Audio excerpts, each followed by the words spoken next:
Hello, everyone. Hello, everybody. Ah, yes, let the feast begin. How are we all today? Is that what the story's about? How the seventh Horcrux feasts on Harry's emotions and sorrows? I don't think so.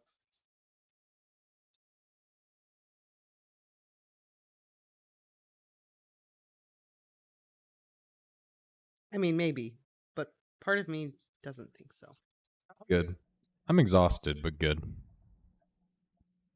Yeah, so I figured we would just kind of start this fan fiction, see how the first chapter goes, and... When we start, we gotta finish, so, I mean, there's no going back. Well, I just meant for today. Oh, yeah. I thought you were, like, backing out of this. This was your idea. This was your fan fiction. We made it through the Sorting Hat. We can make it through this. You okay? Yeah, no, I was just burping. Oh, okay. Just didn't think that everyone needed That's to hear what it. that was. Yeah, I didn't think everyone needed to hear that. I appreciate that. You're welcome. Although now everyone knows that's what I was doing, but... Yeah, that's fair. We made it through the second half of all the young dudes. We can read anything now. Bim. Bim. Oh, Germany, hello. Glad you could be here. I'm sure it's very late there right now. Yeah, it must be.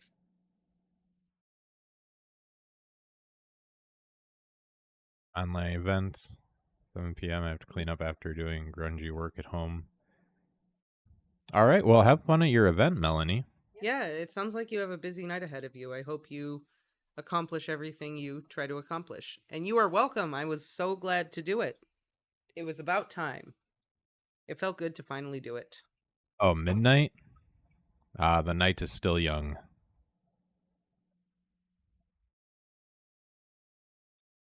Why you do this? She knocked the catnip on the floor. Oh, right. Are you from Germany too? I thought Ryan was from the UK. Maybe not. I don't know.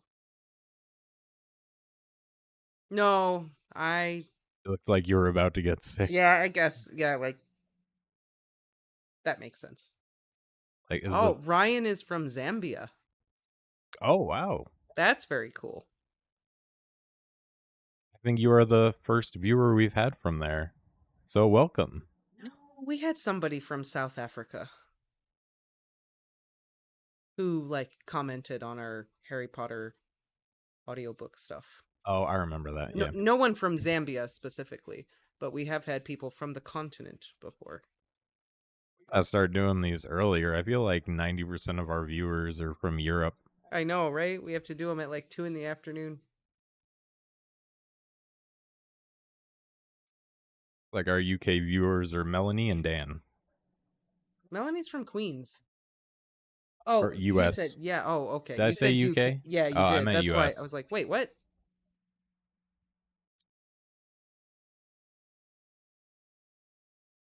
And I was gonna say, Dan's from California. What are you talking about?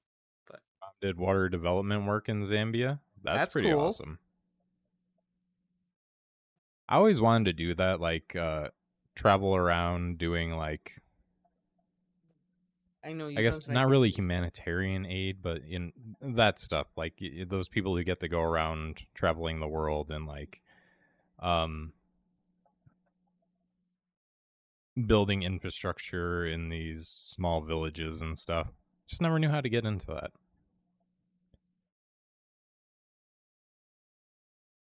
Either way, it's very cool. All right. Do you want to give us a quick little rundown about what this story is?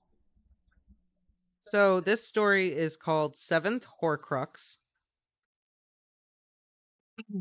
There are 20 chapters, 22 chapters or so. And basically, the presence of a foreign soul may have unexpected side effects on a growing child. I am Lord Harry Potter. I'm Harry Potter, in which Harry is insane, Hermione is a dark lady in training, Ginny is a minion, and Ron is confused. That sums up everyone a little too well, I think. There are I could definitely see how Voldemort would describe those. 22 chapters. Okay. So it's not a super long one. So we won't be sitting here for the next year and a half reading this. Well, that's good. Yeah. There's one thing I wanted to do before we get Yeah, it started. is. Okay, let us wait. Pants is ready. Are you ready, Pants? Are you ready, Pants?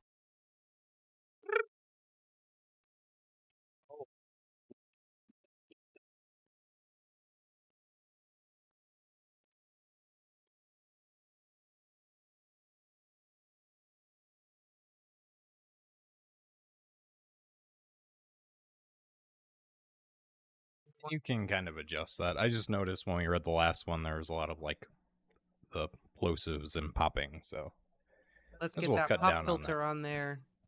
Get it a little more pure, as it were. Are you ready, Pem?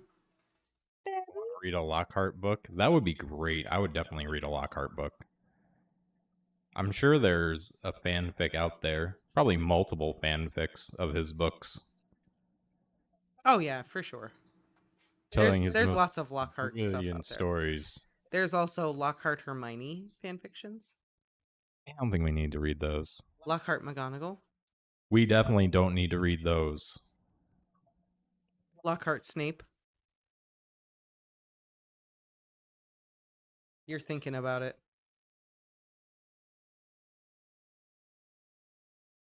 Lockhart just playing with Snape's heart to get his stories and then kicking him to the curb. Mm-hmm. Obliviate out the door.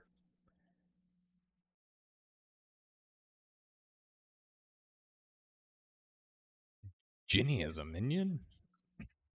Oh. I'm picturing her as one, like, a minion. Like the little yellow Yeah. dudes. Ew. Could you read the fan fiction, Oh God, Not Again? It's about Harry as an adult falling through the veil and going back to be an 11-year-old. Interesting. So when he goes back, does he like keep the memories? Like he remembers like his whole life and now he has to do it all over again with the knowledge that he has? That would be interesting. Kind of makes me happy though, if that's how the veil works. If Sirius didn't necessarily die, he just went back and relives his life over again. For Sirius, that would be nice. Mm-hmm.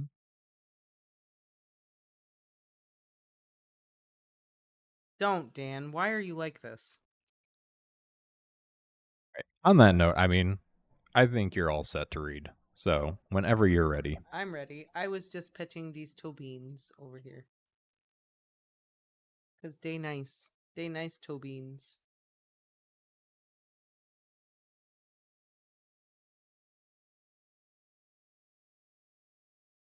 He keeps Sirius as a pet. I did see a fan art the other day of like James and Lily like looking at each other, but James had Padfoot in his arms as a dog, like being real excited, and Lily was just like, mm. And James was all excited, like, can we keep him?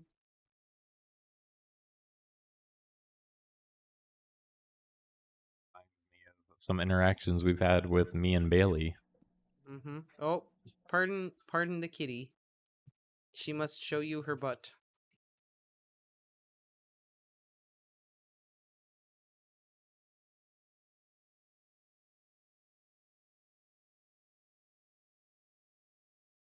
I, f- I feel like minions at this point are things that only Karens like. Karens post Don't memes of minions. don't say that because Ramona loves the minions too. I Yeah, don't need to associate her with those. well, that's Ramona's problem, isn't it? Okay, here we go. You gotta tighten that. Tighten what? The big screw.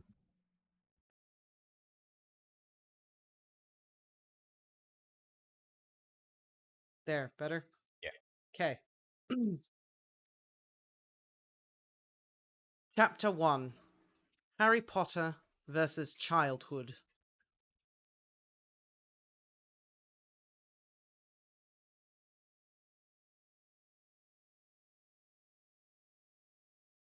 Okay. I am Lord Voldemort, and I was one step away from conquering Wizarding Britain. On October 31st, no, October 31st, 1981, began as a fairly normal day.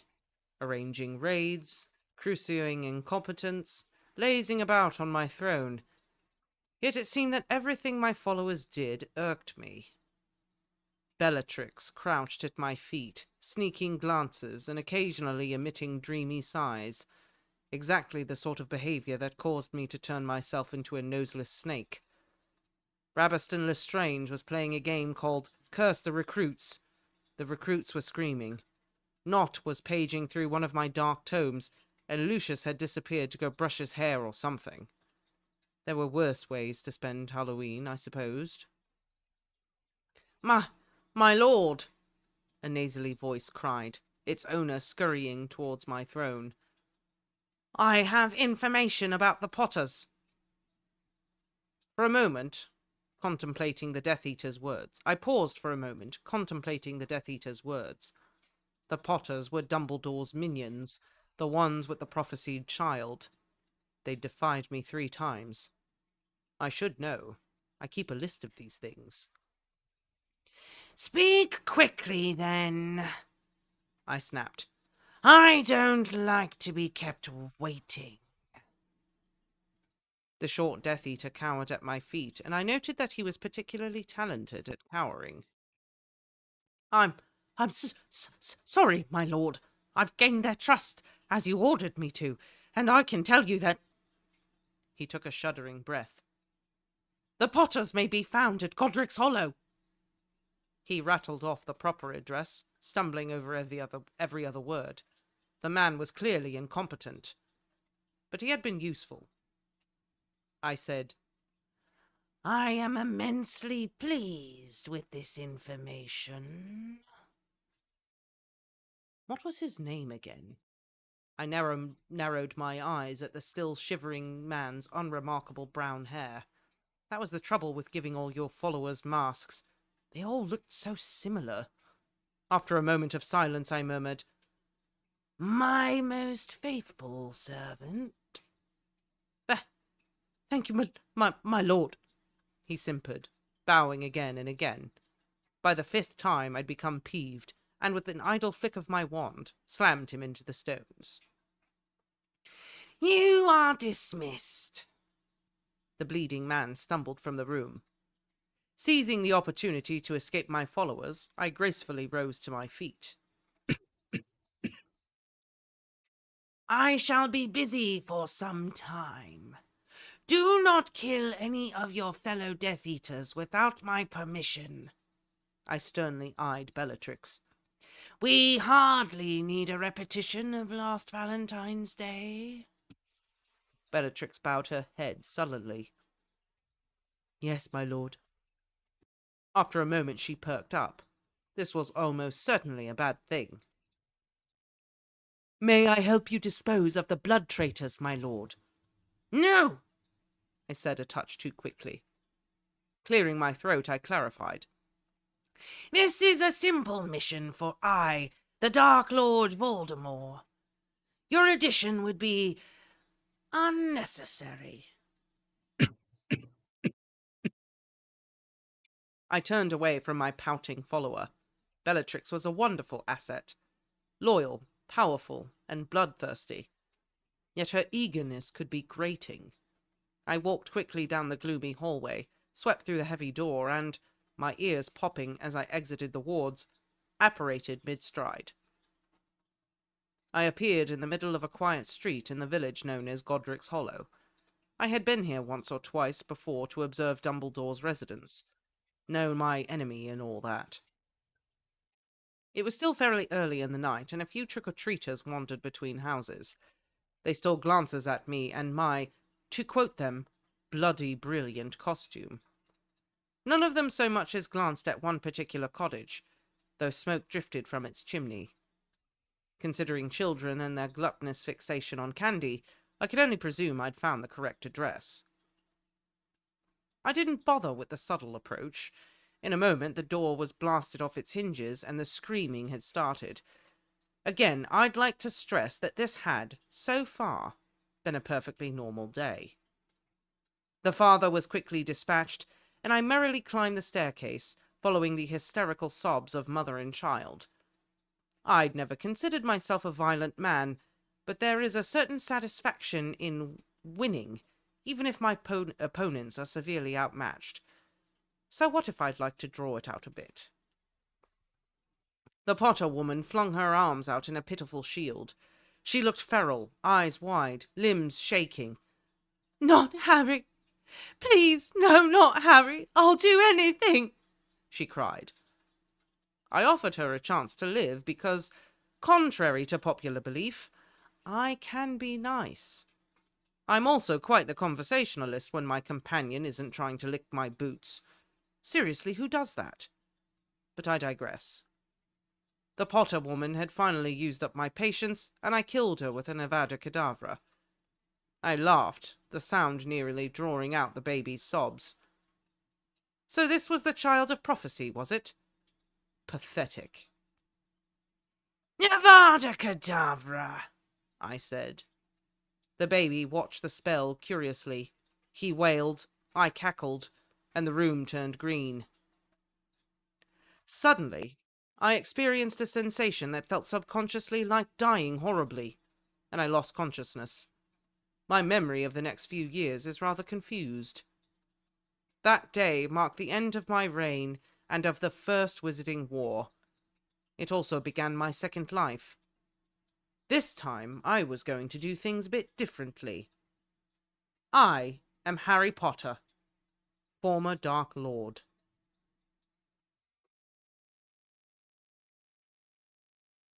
We're not done yet, but there's a pause.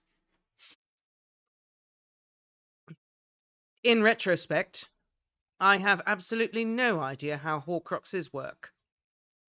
I probably shouldn't have made one, let alone 5, based on only 3 paragraphs of description which mainly centered on the mechanics of the ritual and not the effects. But I had limited access to the restricted section at the time, and I was a very enthusiastic youth. I had originally assumed that they would make my body invulnerable, but that was clearly not the case. Perhaps they bound me to the world, allowing me to possess those weaker than myself. Obviously, the Potter child had succumbed to my greater force of will. I suppose that made as much sense as anything. On that note, what about the prophecy? This would be easier if I knew it in its entirety. It was possible that I'd already fulfilled the blasted thing. My body was incinerated, but by my reflected spell. Did that count as being vanquished? I was Harry Potter now, and I could hardly vanquish myself. My questions would go unanswered for some time.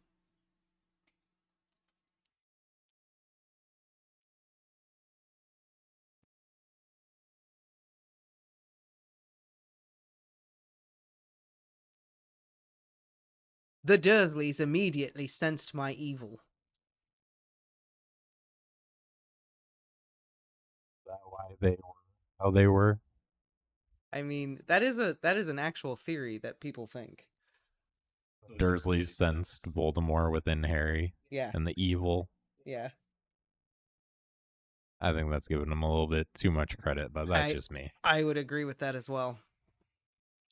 This was particularly impressive since I took several months to properly remember my time as a Dark Lord, yet they deemed me a monster upon my arrival at their doorstep.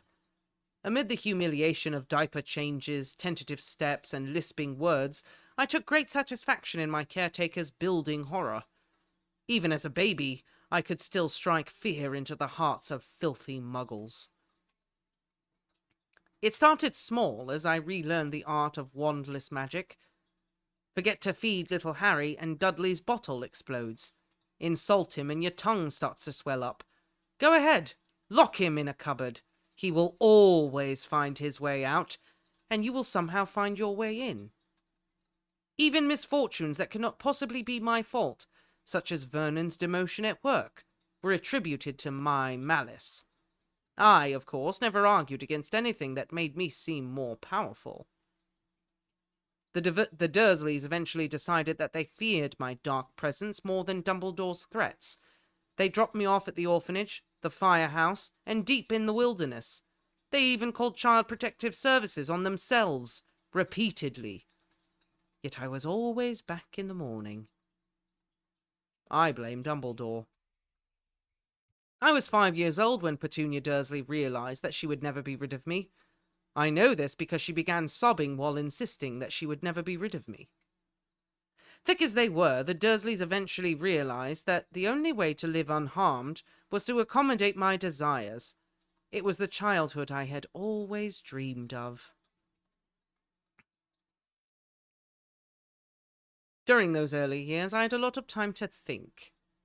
From a few expeditions into the wizarding world, I cobbled up the state of things. I had obviously vanished, and my followers had either been arrested or rejected me. Meanwhile, everyone believed that Harry Potter was an amazing and incredibly talented child. A not inaccurate belief. I'll admit I'd grown weary of being a Dark Lord. It was boring, the Death Eaters were irritating, and I had no particular interest in reigning over a nation of mindless sheep. There was a certain charm to fighting against Dumbledore, and murder is a good stress reliever. But perhaps it was time to discard my previous life. This new identity could open doors that my previous self had foolishly closed long ago. It was time to return to my first dream. Teaching.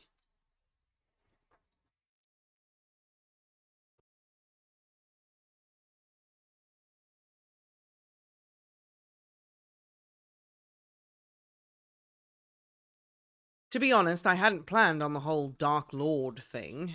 It just sort of happened.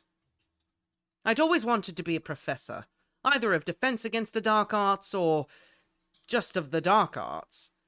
The latter wasn't exactly taught at Hogwarts, however, and Hogwarts was my first true home.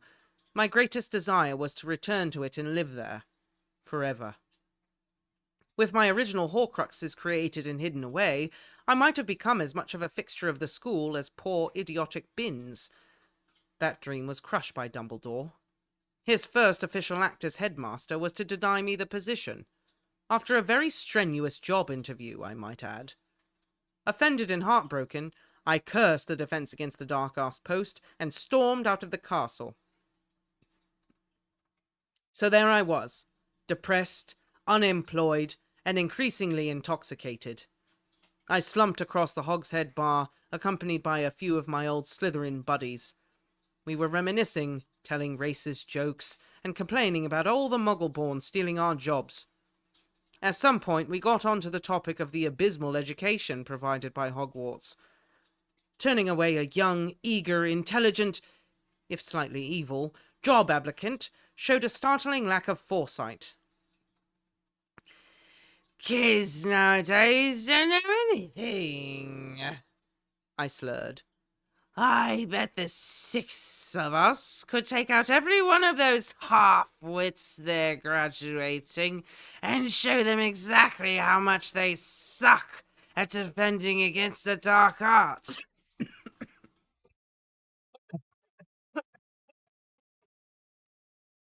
Voldy does not sound easy. No, it hurts. They'd have to hire me.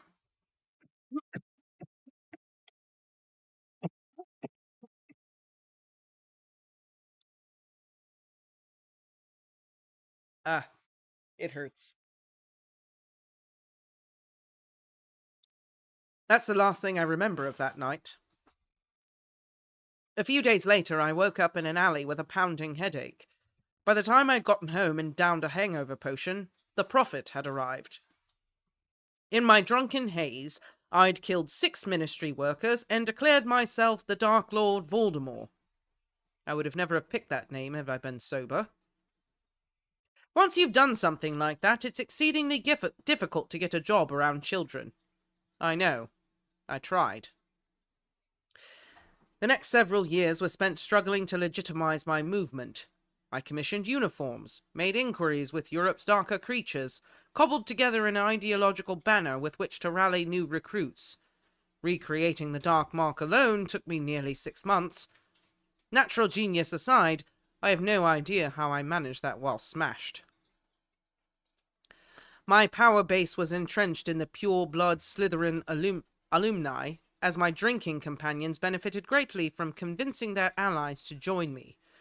Not only were they tied to my will with dark magic, but they were also desperate to cover up the details of our drunken escapade. An embarrassment like that would be a crippling blow to their rapidly declining oligarchy. In retrospect, the situation could have been worse. I might have joined forces with the dozens of pompous fools and admitted cowards, but at least I was their leader, and therefore best.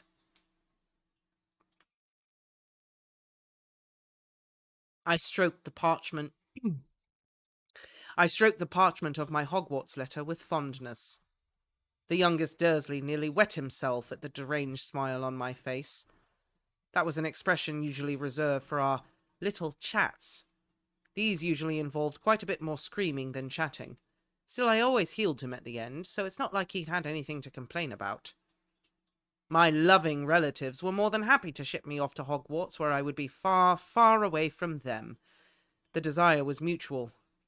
Even with training, the 3 were barely tolerable. If I'd known the scar would be this much trouble, I would have worn a hat. I slammed the door shut on a particularly persistent fan. Sure, I like grovelling as much as the next Dark Lord, but for a stranger to actually try and kiss my robes... Honestly, whatever happened to keeping a respectful, reverent distance? Wandlessly locking the door of the shabby, silent shop, I took a moment to catch my breath.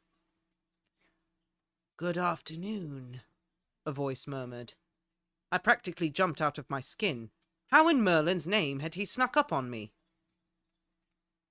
"Mr. Ollivander," I said to the pale-eyed elderly man. Nearly 50 years had passed since I'd last seen him, yet he hadn't aged a day. Clearly I wasn't the only immortal wizard in Britain. I quashed the urge to ask him how he'd done it. Yes. I thought I might be seeing you soon. Harry Potter. He spoke my name with a strange emphasis. While I pondered the Wandmaker's dark secrets, the man chattered inanely about nothing in particular. His mask of absent-minded insanity was admirable. He handed me one wand and another still. Before I could even give them a wave, he snatched them away from my hand. He proceeded to do this with every wand in the bloody shop. If I hadn't been certain he'd taken precautions against such paltry attacks, I might have stabbed him with one of his wares. I was Lord Voldemort, for Merlin's sake. I could easily force the cooperation of even an unsuitable wand. An unsettling glint appeared in Ollivander's eyes. Mumbling to himself, he dug out a holly wand. It hummed beneath my fingertips, warm to the touch. Unconsciously, I smiled at the familiar sensation and swung the wand round in a rain of colourful sparks. Wrapping it up, he muttered, "Curious. Curious." I was beginning to suspect that something was curious. I inquired with careful politeness. "Curious?" "Curious," he agreed. He rambled on about my wand for some time before finally coming to a point. "It is very curious indeed. that you should be destined for this wand, when its brother, why, its brother gave you that scar. What a coincidence! I squeaked. He stared at me intently, and I could feel my stomach drop. He knew. I could see it in his watchful eyes, the taunting tilt of his head. Ollivander knew exactly who I was, more precisely, who I wasn't. My gaze darted to the wrapped wand in his hand. If I was fast, I could probably grab it, kill him, and run in a minute, maybe less. I'd have preferred to avoid murder for a few more years, but desperate times call for desperate measures. Seemingly unaware of my frantic thoughts, Ollivander continued. I think we must expect great things from you, Mr. Potter. After all, he who must not be named did great things. Terrible, yes, but great. Was he supporting me? That sounded suspiciously like a compliment. I said, Thank you, sir, for the help. Any time, Harry Potter, the man rasped. This is turning out to be a great story. Stepping into the train station as the Dursleys' car squealed away, I had never been happier. I was returning to Hogwarts, and it had been far too long since I'd been home. Every time I think it's over, it's like, no. There's another little bit there.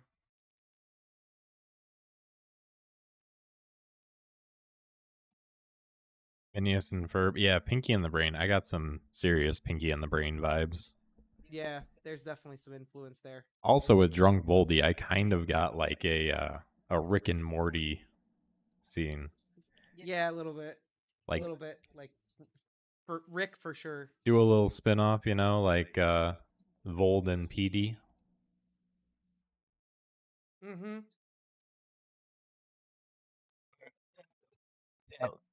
We have to kill Potter. Come on, we gotta go. Snape! Snape! We gotta go. We gotta go. Get Potter from the Muggle's house. Let's go.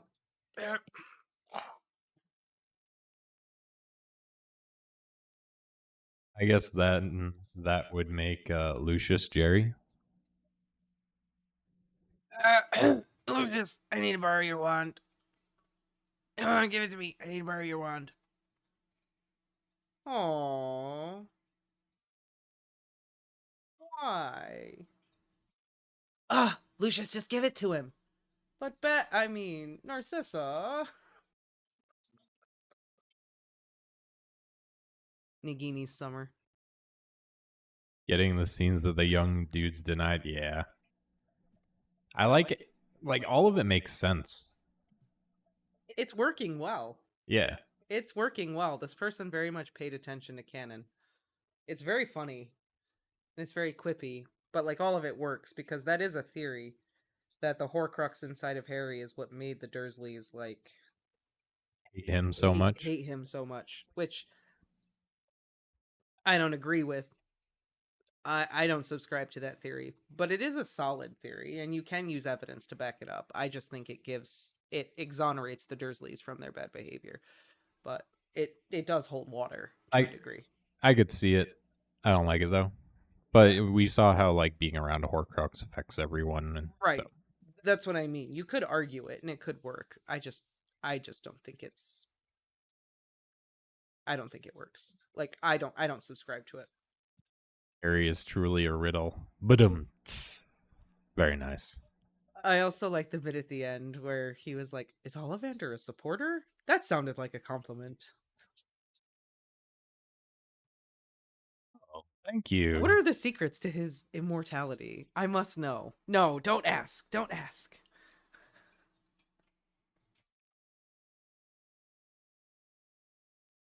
Right, like when it first started, like I'm like, okay, you're trying to write funny, it's gonna get cliche and The stuff, beginning was a little rough. but I like it. I think this author does pretty well with it. I think there's potential. Yeah. I think once we got out of the Death Eater part, once we got into him being inside of Harry, I think is when it got good. The beginning was a little like, okay, you're trying a little too hard to be funny. All right. So what's the next chapter? Harry Potter versus Quirinius Quirrell. Oh, we're going. Wow, we're skipping a lot. We're going right back to Hogwarts. Do we want to read it? Yeah, let's do it. Gotta get back to Hogwarts. Gotta go back to school. Gotta get back to Hogwarts. Hogwarts. Da da da da da da da da. All right, let's do it. You are offline. What? Don't lie to me. Wait. Okay. My phone just said I was offline for a minute. All right, here we go. Chapter 2. Harry Potter versus Quirinius Quirrell. The station is here somewhere. We go too deep into this. Is that really his name? Quirinius? I think so. I think it's on Pottermore somewhere. Quirinius Quirrell? It's spelled different. Quirinius Quirrell. It is his name. Okay. I just want to make sure that Also, sounded too I made feel up. like this is from Voldemort's perspective, but he is Harry, so I'm gonna do the voice as Harry. I think that makes most sense. Just for clarification, right? Because it's Harry. The station is here somewhere, I murmured. Admittedly, it had been a very long time since I'd gone to school. I knew I had to walk into one of the barriers, but which one? Trying for nonchalance, I leaned against a barrier. Solid. I scuttled to the left. Still solid. 6 attempts later, people were looking at me oddly. I groaned, slumping against the wall, only to go toppling backwards. Luckily, there are charms that keep muggles from noticing things like that.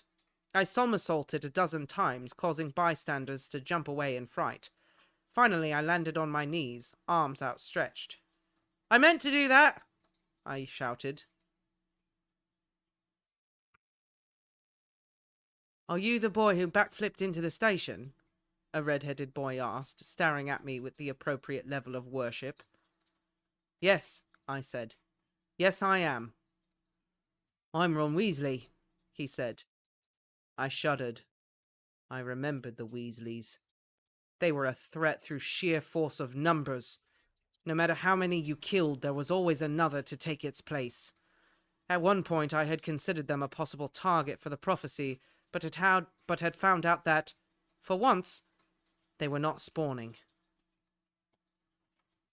I'm Harry Potter. You may have heard of me. I defeated the Dark Lord Voldemort. If you haven't heard of me, I'm Harry, and I defeated Voldemort. I had no particular interest in chatting, but the Weasley was quite capable of carrying on a conversation without my input. Shortly afterward, a round-faced boy poked his head into the compartment. Sorry, he said, but have you seen a toad at all? No, I chirped. Who are you? Neville Longbottom, he said. So this was the other child of prophecy. He didn't look like much, but I was never one to be fooled by appearances. I have an idea, I said. Accio Toad! 4 toads sped towards me, bouncing against the walls. One of them had dragged its cage along with it. Is this one of yours? Longbottom nodded. Trevor's the one on the left? Good. I'll give him back to you on one condition. You have to swear a magical oath that you will never ever harm me, no matter what you do. What? I burst into laughter. Just kidding! I wasn't kidding. Longbottom was a serious threat, but I also wasn't going to push this. Not yet. After Longbottom left the room, toad in hand, the Weasley turned to me. Hey, Harry, how come you did that? How come you know that spell? I defeated Voldemort as a baby. I've only gotten better since then. The train continued to chug along as I ignored him. A couple of hours later, a pale blonde boy with a pointed nose strode into the room, 2 lackeys at his heels. Oh, Merlin.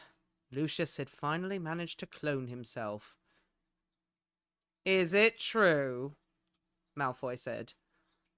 They're saying all down the train that Harry Potter's in this compartment. Really? I gasped. Harry Potter? No way. Have you checked the whole train? Malfoy looked surprised, but quickly regained his composure. No, I haven't, he said. Good luck, then. The blonde left. Did you just send him all round the train to look for you? The Weasley said. Oh, he seems like a pretty smart guy. I'm sure he'll be back soon enough. An hour later, a very unhappy Malfoy, his face reddened from exertion, barged into our compartment. You're Harry Potter! I put on a look of innocence. I never said I wasn't. Well, I'm Draco Malfoy, and I was hoping to speak to you. He glanced disdainfully at the Weasley. Privately. The Weasley bristled. I held out an arm. Quiet. I know exactly how to handle this. I smirked. So, you wish to join me. Your foresight is admirable, and I assure you that, should you choose to be my minion, I shall allow you a sliver of my eventual glory. Malfoy sputtered in indignation. I'm a Malfoy. Malfoys are not minions. He stormed from the room. Lucius always was a drama queen. I suppose this might have been easier had the boy not been under the impression that I'd killed me. That was brilliant, Harry.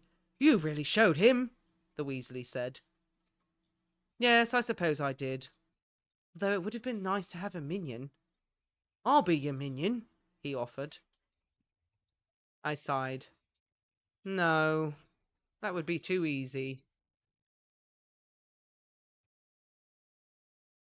Hushed whispers filled the hall as I approached the sorting hat. I ignored them, tracing the footsteps of my younger self and sitting upon the rickety stool. Hundreds of curious faces stared up from the great hall, but they were quickly blocked from view as the sorting hat fell across my eyes. Its voice echoed between my ears. I know this mind, it said. Tom Riddle? Don't call me that, I mentally snapped. I'm Harry Potter. Yes, I suppose you are, aren't you? A chuckle shook the hat. It continued. But whether or not we've met before is of little consequence. The question is where to put you. You haven't changed much. You're obviously rather cunning, ambitious, parcel-mouthed. Gryffindor. Really? But you would do so well in Slytherin, the hat said. I've already done well in Slytherin. Now I want to do well in Gryffindor. The hat hummed thoughtfully. Sure are we? How strange. Gryffindor doesn't suit you very well at all. The only worst house would be Hufflepuff. Of course. Your own song all but admits that it is the house of the stupid, ambitiousless cowards. Not what I was going for, but I'll admit that wasn't the most flattering of my songs. Ravenclaw, perhaps, if you're so adverse to your own true house. You certainly possess the eagle's madness, and you're clever enough. No, I hissed. I detest riddles. Send me to Gryffindor, where all the other little paragons of light go. I've already cursed 3 of the Founder's artifacts. Would you like me to make it 4? I could hear the other students murmuring as my sorting dragged on and on. This was growing suspicious, and I began to fear I might lose what little advantage my fame had given me. Then again, it was brave of you to argue, challenging me without a proper plan in place. Why, that was downright Gryffindor! The final word echoed across the hall, and my new house burst into cheers. I suppressed a very Slytherin smirk. It wouldn't do to make a poor first impression, after all.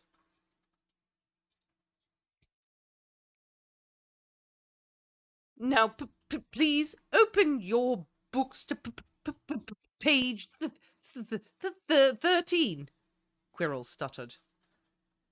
As much as I loathed wasting my time with an idiot, I reminded myself that this was a good thing. The fewer teachers Dumbledore had to hire in the next 6 years, the less chance he had of accidentally getting someone capable of breaking my curse. You see, all truly powerful curses must have an escape clause. Many are used to punish an injustice. Should the injustice be righted in some other way, the curse would end. My curse upon the Defense Against the Dark Arts professorship would be lifted when Dumbledore found an applicant that was as well suited to the position as I had been. Of course, if Dumbledore had been willing to hire talented professors, I would have gotten the job.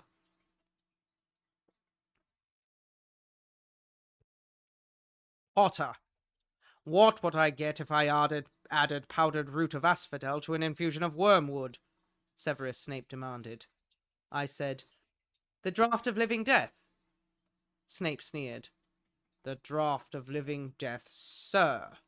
10 points from Gryffindor for disrespecting a professor. Ah, Severus, my most loyal servant. It was good to see that, even after a decade of my disappearance, he continued to attack my enemies. I suspected this would negatively impact my potions grade, since I was currently one of my enemies. Nevertheless, his devotion was admirable. Where would you look if I told you to find me a Bezoar? He snapped. The stomach of a goat, sir, I told him smugly. Severus's eye twitched with frustration. 20 points for smirking. What is the difference, Potter, between Monkshood and Wolfsbane? There is no difference. Would you like to hear its third name? 5 points for your cheek, Severus roared. That year, I was single-handedly determined to win the House Cup. For Slytherin.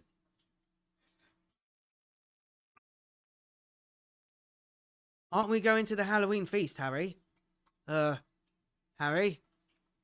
I gritted my teeth against the Weasley's verbal spew. He had attached himself to me like some sort of parasite. Of all the many, many Weasleys, why did I end up with the least talented one? I don't like parties, Ron, I explained with forced patience. Ron whined. Come on, it'll be fun, please. No, I said. My self-proclaimed best mate trailed behind me like a stupid puppy. I grumbled. Oh, for Merlin's sake, just go by yourself. I can hear your stomach growling from here. The boy wrinkled his nose in confusion. My stomach isn't growling. Then what is that? Oh. I quieted at the sight of an enormous troll. Yanking my minion into the nearest room, I desperately cast every locking spell I knew on the door. This is the girls' loo, the Weasley protested. There is a troll in the hallway. It will eat us. On second thought, maybe you should leave. I'll wait here. There's a troll? A shaky voice from inside the stall. The tear-stained, reddened face of Hermione Granger, a first-year Gryffindor, peeked out at us. I sighed. That is exactly what I just finished explaining. Now, if everyone would kindly shut up before it hears us and decides to investigate. At that moment, the troll's club smashed through the door, which is the main weakness of most locking charms. I'll admit that I panicked. Trolls are magically resistant. The Weasley was far too small to serve as a human shield, and 2 deaths in 10 years is far too many. Evanesco troll, I murmured. The troll disappeared. Hero worship filled my minion Weasley's eyes. Wicked. Hermione asked. Where did it go? I shrugged. Where does anything that's vanished go? We stood for a few minutes contemplating the nature of non-existence. At least that's what I was doing. I don't know about the children. Then, shortly after we would have all died horrible deaths via bludgeoning, the professors arrived. Typical. What on earth were you thinking? McGonagall demanded. Why aren't you in your dormitory? Were we supposed to be in the dormitory? The Weasley asked. Indeed, Severus purred. But I suppose it is beneath you to listen to mere professors. 50 points from... Wait! Hermione interrupted. We didn't know we were supposed to be anywhere because we weren't at the feast. I was helping Harry and Ron to study for Transfiguration, and we lost time. We were going to the Great Hall when the troll appeared. Harry dragged us into the loo and we hid. And where is the troll now? Severus inquired, dark eyes glinting maliciously. I don't know, sir, I don't know, sir, she said. It couldn't find us, so it left a few minutes ago. I think it went to the left, I said. Hermione sighed. I'm not so sure. I never realized trolls could move so fast. She stared up at the professors with big, innocent eyes. I grinned. Not only was Miss Granger clever, but she was apparently an adept liar and surprisingly loyal, considering our previous lack of a relationship. If she was as talented at dueling as she was with the simpler magics, she would resemble a younger, saner Bellatrix. As we hurried to our dormitory, dismissed by the professors, I seized the chance to recruit a new minion. Hermione, I said sweetly, do you want to be friends?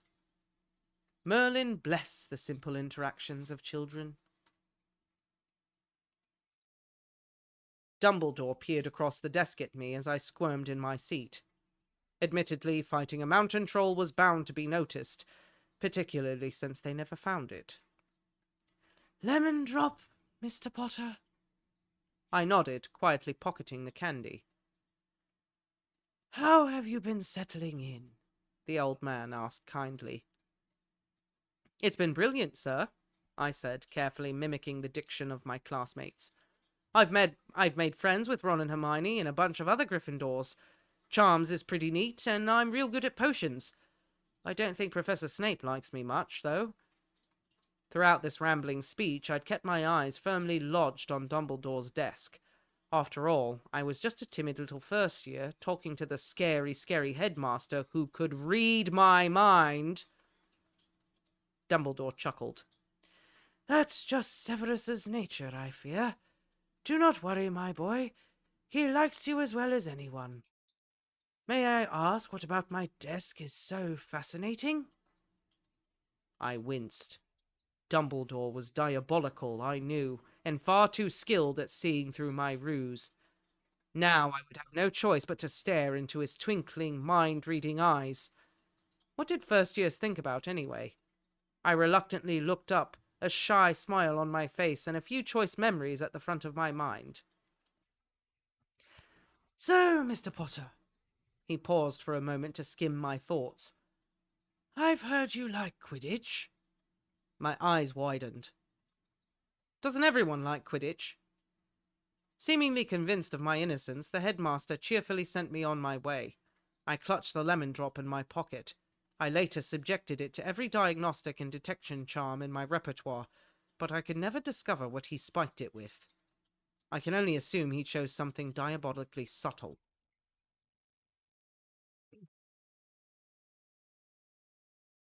It's an invisibility cloak, Ron breathed, a look of awe on his face. I studied the note tucked into its folds. It was unsigned, and my paranoia was screaming to burn the cloak before it could be used against me. But who would send this to me? I mused out loud. I mean, this thing is worth more than your life, Ron. Honestly, I could sell your entire family and only be able to buy a few feet. And you have a very, very large family. I didn't exactly have a lot of allies. The Potter family was dead, and all of the wealthier purebloods wished to murder me. In the end, I concluded that it must be the doings of Dumbledore. I wasn't certain how this could be used against me, but there was no other reason for such a gift. Dumbledore was a far greater Dark Lord than I could ever hope to be. He was 50 steps ahead of everyone else, so far ahead that, by the time his plans came to fruition, everyone involved had already died.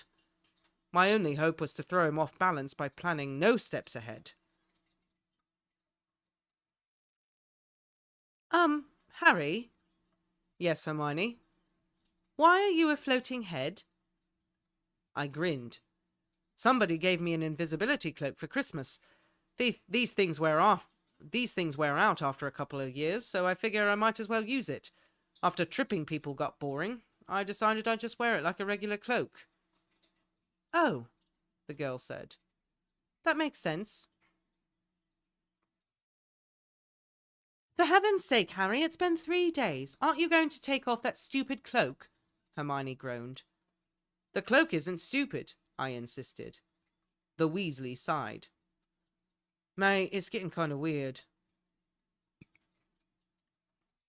Look, it's very useful. I can use it to hide and freak people out, and it's great for spying.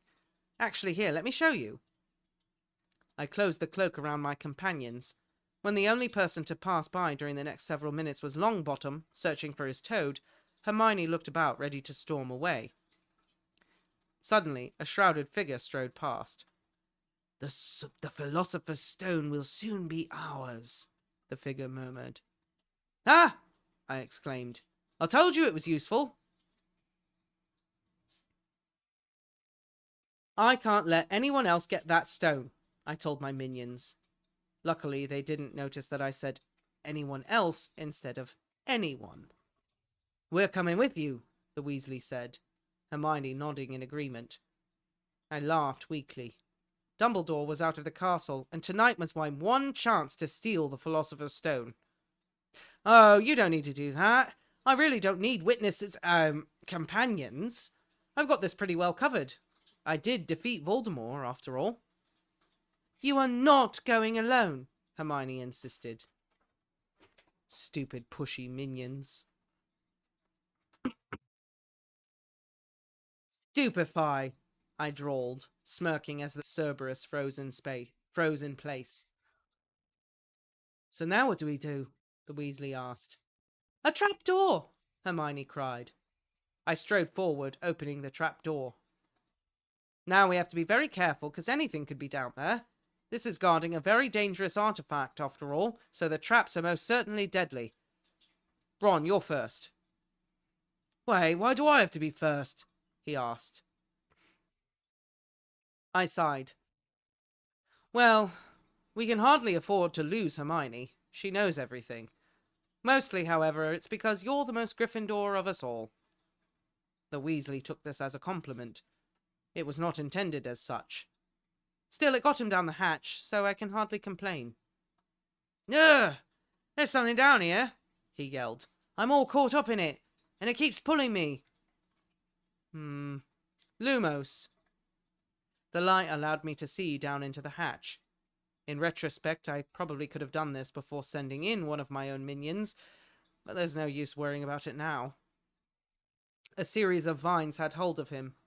I frowned. Incendio! Ah! The Weasley cried. Once the vines were sufficiently cleared, I hopped down, followed by Hermione. The Weasley curled up against the floor, whimpering. Hermione asked, Ron, are you all right? He groaned.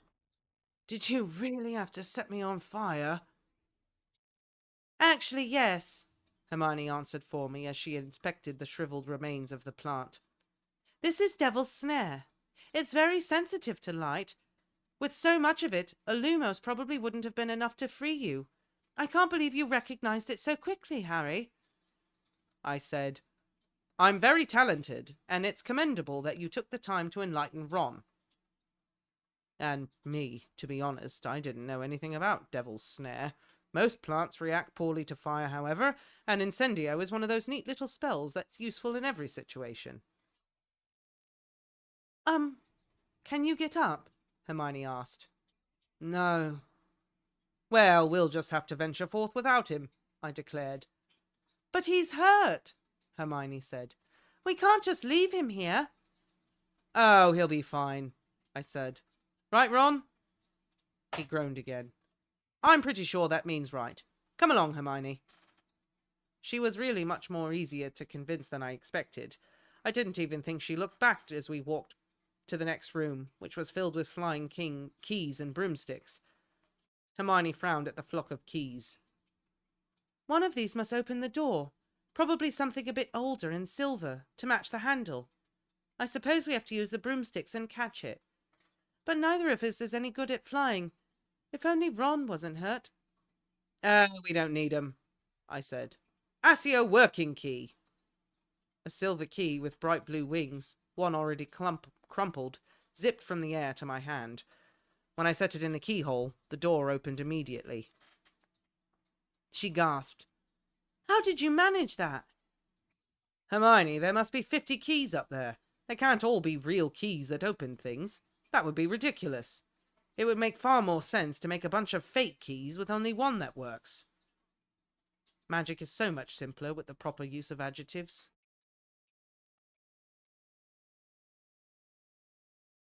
The next room featured a giant chess set that blocked our path when we tried to walk past. We need to play, Hermione said. Oh, now I really wish Ron was here. We could just fly over, I said. There are broomsticks right there. Hermione bit her lip. I really don't like flying. I patted her on the head, which would have been far more patronizing if I hadn't been forced to reach up to do so. No one intelligent really likes flying. It involves sending yourself high up on the air in a very thin platform with minimal protective charms. You're not making me feel any better about this, Hermione said. Ah, yes, comfort. I could do that. But with appropriate caution, we shall hopefully avoid dying horribly. Hermione looked a bit green. Retrieving brooms from the previous room, I handed one to her and we lifted off. Admittedly, it probably shouldn't have taken 10 minutes to cross a 30-foot-long space, yet I feel we were vindicated by the fact that neither of us plummeted to our deaths.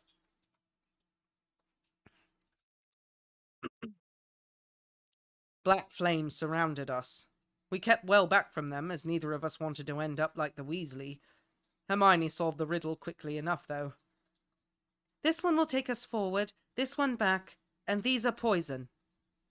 I took the tiny bottle that would send the drinker forward. Only looks like there's enough for one of us, Hermione. I'll go, of course. She pouted. No, it isn't. If we just took tiny sips. I shook my head. I really didn't need her interfering when I stole the stone. No, definitely not enough. Besides, you should go back and take Ron to the hospital wing. He's probably dying right now. Hermione looked horrified. You said he would be fine. Yeah, well, I was being optimistic. Now I'm not. I'm not saying he's definitely in horrible agony, but you should probably check. She took one last lingering look at the flames. Well, I suppose I should. I wish I could go with you, though. As much as I respected Hermione's complete disregard for her friend's well-being, Dumbledore could be coming to stop me at this very moment. Goodbye, Hermione. She gave me a quick hug and wished me luck before rushing through the fire. I stepped warily through the black flames, eyes primed for any sign of the Philosopher's Stone. No, I didn't need it, not with my Horcruxes. Nevertheless, one can never be too immortal. I nearly fell over in shock when I spotted Quirrell. The professor was crouched in front of an ornate mirror, tapping the glass experimentally. I suddenly realized that his stuttering, his idiocy, and his horrible teaching were all an act. Since I was covered by an invisibility cloak, Quirrell had yet to detect my presence. Avada Kedavra, I whispered. Too focused on the mirror to see my spell, he crumpled to the ground. Immediately, a dark mist rose from his body and whooshed through the flames. That was weird. A quick incendio charred Quirrell's corpse, and I kicked it to the side. Now, how do I get the stone? In the mirror, my reflection, an older, distinguished-looking professor, shrugged and smiled mischievously. Neither physical nor magical attacks had any effect on the mirror, and I was about ready to slam my head into the thing when Dumbledore burst through the flames. "Headmaster!" I exclaimed in surprise. "This isn't what it looks like. You see, I realized that someone was going to steal the stone, and Quirrell attacked me, and then he burst into flames." I waved my hands round for emphasis. This is why I usually prepare my cover stories ahead of time. Dumbledore looked pretty happy, considering his current defense against the dark arts teacher was dead at his feet. Perhaps he was just relieved that this one lasted the term. "That was your mother's love, dear boy. It protects you." I blinked in surprise. "My mother's love is fire?" He chuckled. "Something like that." "So you're not punishing me?" "Of course not," he reassured me. Wow, I'd just murdered a teacher and not even got a detention. They weren't nearly this lenient when I went to school. The Great Hall was already decked out in green and silver when my minions and I entered. The Weasley muttered under his breath and sulked, but I was in a great mood. I waved to Snape. He didn't even hiss, so I suspected he was in a good mood as well. When Longbottom's toad skittered beneath the table, I barely even thought about stepping on it. "Can't believe we've lost to a bunch of snakes," the Weasley said. "They've managed to win for 6 years in a row," Hermione said. "It's hardly surprising they did it again." The toad leapt onto the table and was currently ruining the pudding. One of the older Weasleys carefully circled it, wand at the ready. Perry, I think. Ron said, "It's all 'cause Snape's a bastard." Hermione rolled her eyes. "If Harry didn't pick fights with him so often." I beamed. "Oh, yes, it's definitely my fault." Dumbledore called for our attention at the front of the room. He smiled as if we weren't all on to him. "Another year gone, and I must trouble you with an old man's wheezing waffle before we sink our teeth into our delicious feast. What a year it has been. Hopefully your heads are a little fuller than they were. You have the whole summer ahead to get them nice and empty before the next year starts. Now, as I understand it, the House Cup here needs awarding, and the points stand thus. In fourth, Gryffindor with 300 points.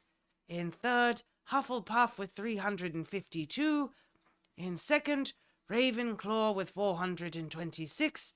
And in first place, Slytherin with 472. There was clapping and cheering, mostly from me. The Weasley asked, "Mate, what are you doing?" "Demonstrating good sportsmanship," I declared. "I think it's telling I'm the only one doing so." "But there are some last-minute points that I have yet to award," Dumbledore said, eyes gleaming with nefarious intent. "To Mr. Ronald Weasley, for keeping a cool head in the face of fire, I award 50 points. To Miss Hermione Granger, for mustering the courage to fly, I award 50 points.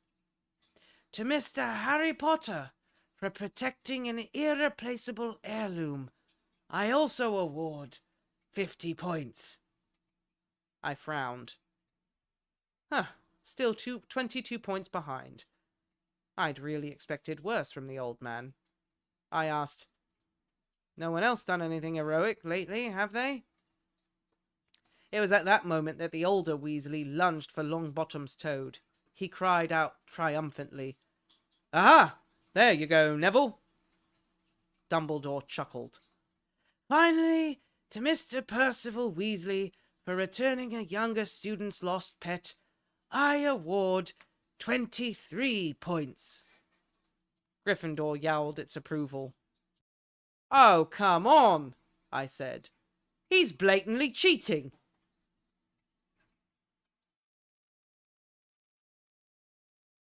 That was pretty great, especially at the end. Wheezing waffles. I know. Eating I got to waffles. use that more That was a often good now. one, right? Oh my god, the most unrealistic part of that whole thing was that Voldemort just walked in and took care of business right away. Just boom. Yeah, That's it. no, that's not Voldemort. No, no. I Most was gonna unbelievable thing. steal the Sorcerer's Stone for myself. He would have given a 40-minute speech and then Quirrell would have done something to somehow defeat him. I don't know. Asio Toad. Yeah. Asio working key. 22 points for breathing. Just, come on, someone else had to do something. Give me something here, guys. This is highly entertaining. I one of my favorite things is that he calls Ron the Weasley. The Weasley, his minions. Minions, Hermione and Ron. You should probably go check on him. He's dying. I thought you said he was fine. I was being optimistic. That's probably not true.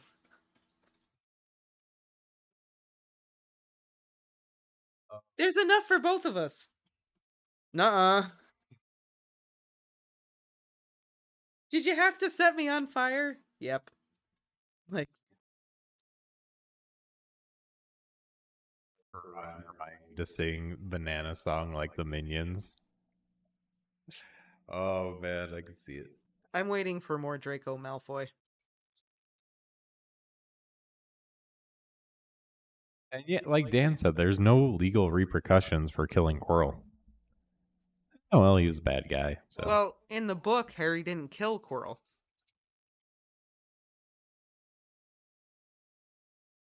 wait, what happens in the book? Because I'm brainwashed from the movie now. In the movie, he kills Quirrell. In the book, like, he touches his face, and, like, it burns Quirrell's face, but, like, then, like, Harry passes out after that. Oh, wait. So what's the canon that like what happened to Quirrell in the books? Did Dumbledore come down and kill him? So basically, Harry touches Quirrell, and it's painful. Voldemort leaves his body, like leaves Quirrell's body. Harry passes out. Dumbledore shows up. They get Quirrell to like the hospital wing or something or whatever. But then Quirrell like dies en route or whatever. Oh, okay. Um, That's all I wanted. Like I thought maybe for a second that Quirrell was alive in Azkaban. no, or Quirrell died from Voldemort leaving his body or whatever. But like Harry didn't kill Quirrell. A piece of Quirrell's soul left with Voldemort that day. Unfortunately, it was the piece that he needed to live. Yep.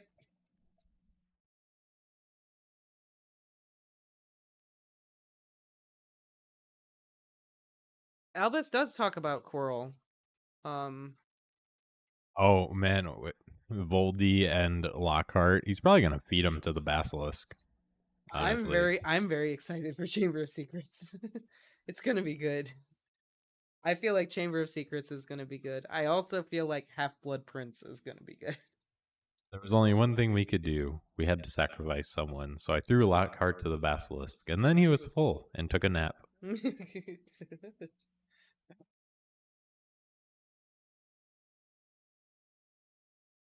Albus never mentions Quirrell afterwards. I didn't think so. I thought He all he says was that it was very painful for him to be touched by someone that was loved so deeply. Like Yeah. he doesn't mention actually like what happens to Quirrell.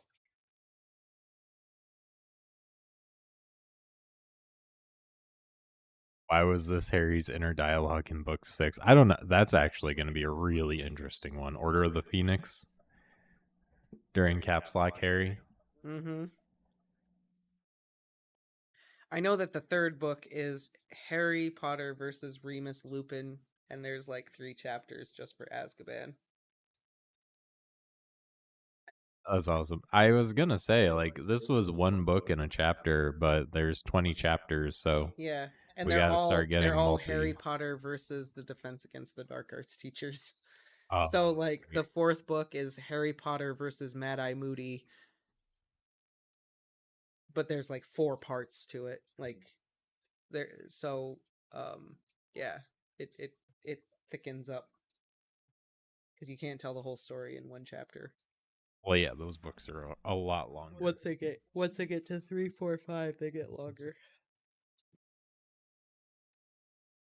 Harry Potter versus Umbridge. That one's gonna be great. That's gonna be good. If you thought that McGonagall versus Umbridge was sassy and good, Oop. this sassy Voldemort in her Harry, it's gonna be gold. There's 3 parts with Umbridge, and then there's Harry Potter versus Love, and then Harry Potter versus himself.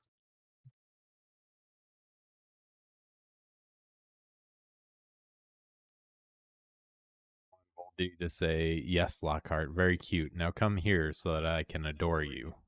Mm.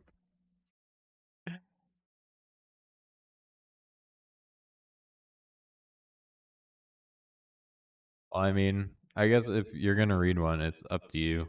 I don't know if I have it in me. We I can don't, stop here. You seem like you're kind of pooped. We can always like read more later in the week as well. we're gonna do another live stream tomorrow. Yeah, we can just pick up where we left off tomorrow if we want. Yeah, I just meant Oh. like I only got like 3 hours of sleep last night, but if you wanted to read another chapter, that's fine. I can always read and catch up. No, we can stop because honestly, I kind of want to eat a little early and get to bed a little early tonight. So we can pause here. Um, Dumbledore in a nutshell. I know I'm an old fart, but listen here, kid. And insert vague speech about friendship. Second place, Hufflepuff with 320. Third place, Ravenclaw. Slytherin, good luck. Mm. And Gryffindor with 500 points. Oh, also, Harry, you get an extra 100 because you don't murder a teacher this year. Harry never murdered a teacher, so it's okay.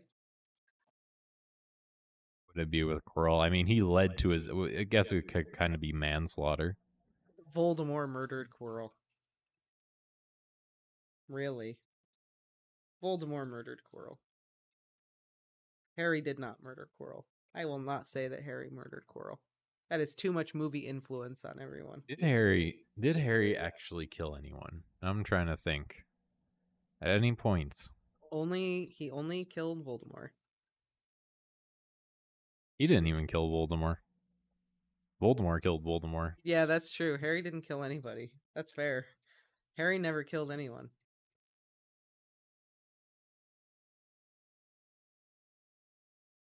You know, unless we count the Horcruxes as someone, Murder. partial, Eh, they're not. slowly killing Voldemort piece Yeah, by piece. maybe. But yeah, Harry never murders anybody. I gotta think about this. I'm too tired to think like through all the situations, but I gotta think about this. If Harry something would have. Harry did could have caused someone's death throughout the story now.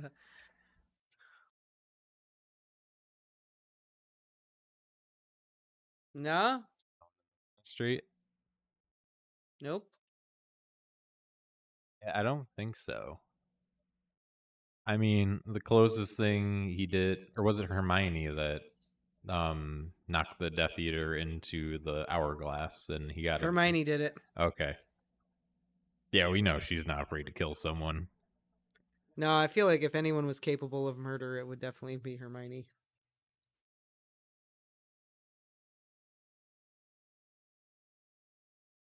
Man, was that in the Cursed Child? Like, imagine some kid in preschool picking on Hermione's child. Ooh. That'd be rough. So sorry to hear about your child falling off the monkey bars and the slide I mean, and the jungle she gym. kept Rita imprisoned for like 2 years in a jar. For a year in a jar. She permanently disfigured someone else. Hermione's capable. Oh yeah, Voldemort would have loved her. If he'd have just got his mitts on her. That sounds a little.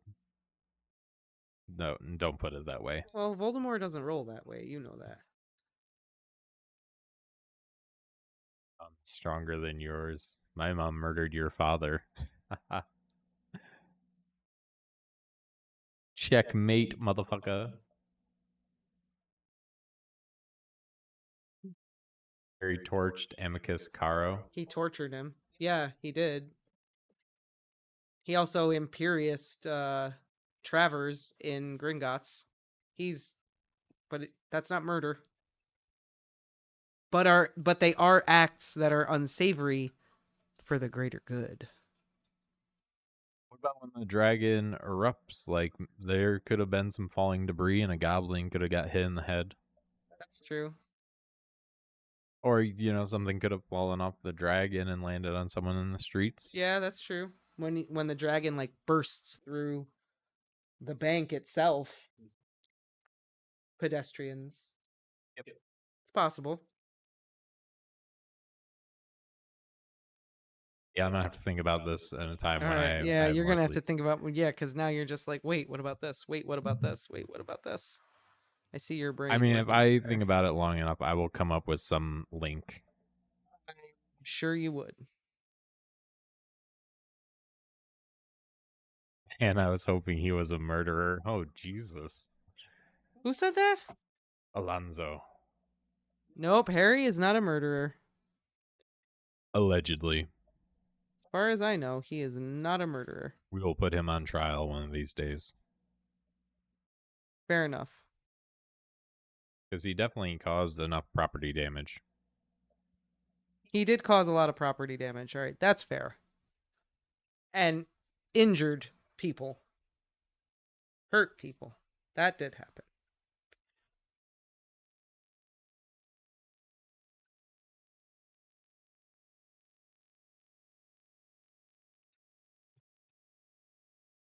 He named his one kid James Sirius. Come on. They got nothing to complain about.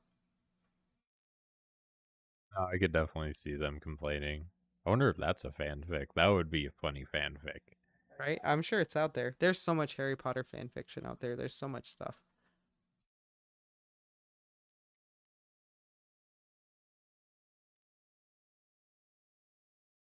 All right. On that note. But on that note, we will see everyone again tomorrow. Yep. We'll be back tomorrow. We'll read some. We'll probably read a little bit more because I'm going to get a good night's sleep tonight so we can stream a little bit longer. We will probably have a little more time tomorrow to maybe read a few more chapters than we did today. But thank you all for tuning in, and we will see you all tomorrow. Have a great night, great day. Have a great everything, everyone.